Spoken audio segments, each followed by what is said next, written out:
Hello, everyone. This is Keegan. I seem to have kidnapped the ability to put something in the internet instead of my wife, who usually does this. But I am here to tell you a story about the cross side of the bead. As you can see, there's the golden cross kind of hanging over water, and this represents my baptism that happened in my sophomore year of college, just before I took 2 gap years. So I've always been a Christian ever since I was very, very young. I asked Jesus to be my savior when I believe I was only 4 or 5 years old on a trip with my dad to church that day, but I had never fully gotten baptized. And during college, I realized the importance of baptism as a sign of outward growth, and I really had a kind of a reawakening of seeing God's power move in my life, so I decided that I wanted to be formally baptized. So we went to our favorite professor, who we love to pester ever so often, and we asked him if he would do the honor of baptizing me. And so we got it all set up, and we headed out to the President's Pond, who was gracious enough to allow us to use it on Indiana Wesleyan's campus. However, it didn't quite go as smoothly as someone might intend. I've learned through my life that every time when God starts to move, or you have a connection or conviction towards God, the devil tries to work twice as hard to stop you from following it. So that next day and morning, I had a test in my theology class. I really needed to study as I had not gotten to the couple days before and was freaking out. I remember vividly as Sarah sat there and told me that my soul in this outward expression was far more important than some exam. So I listened to my wife's very, very wise words, and I went through with the baptism and had a group of friends and professors that were around me that watched me get baptized. And conveniently enough, God provided, and I got an 86 without studying on that exam.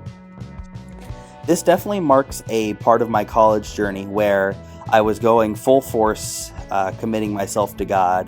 I continued doing prayer walks with Professor Jim Lowe, or Oomph as we call him, and I just really wanted to have that important expression of saying outwardly that I was God's and was going to serve him faithfully.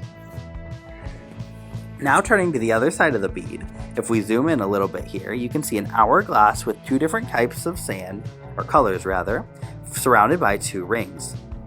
On the left is my wife's ring that I had custom made for her. In the fall, we went and got her size so that we would be able to order a ring. However, I snuck back in later that semester to order it without her knowing. I custom designed it with 3 different gemstones, orange representing me, pink representing my wife, and white representing God, all 3 gemstones on 1 ring representing unity. So, I pretended then for the next several months to act as if I had not ordered the ring.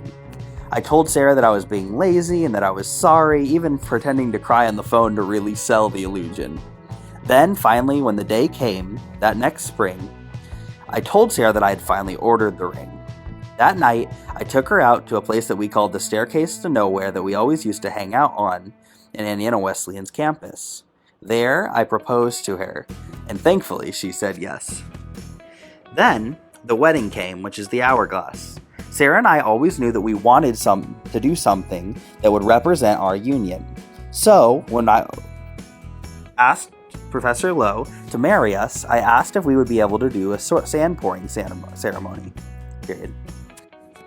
He thought it was a great idea, so the day of the wedding, we went up there with 2 bottles and an hourglass to pour the sand in. My bottle had orange sand and hers had pink, as per the last color scheme, and we poured most of the sand from the bottles into the hourglass. However, Professor Lowe told us to do one thing that we had not expected. He told us to keep a little bit of sand in each of the bottles. He said this represented that even though we were one flesh and unified, we were still our own people, separate, yet joined together. It was at this time that I finally got to put what is represented on the right as my ring, a resin cast ring with orange and blue, 2 of my favorite colors. This is one of the most important days of my life as I got to be joined as one with my best friend. I'm so thankful that every day for the wedding, and I look forward to getting to know her more and more as we continue to grow. Well, I guess that my time is about run out for my little story time. Thank you for putting up with my voice for just a little bit, and I hope to see you guys next time. I do apologize for it being a little late, as it was mostly my fault that I did not get this video recorded, but we have since rectified that. So I will see you guys next time, and expect you to see many more art videos coming out from my beautiful, lovely wife. Amen and goodbye.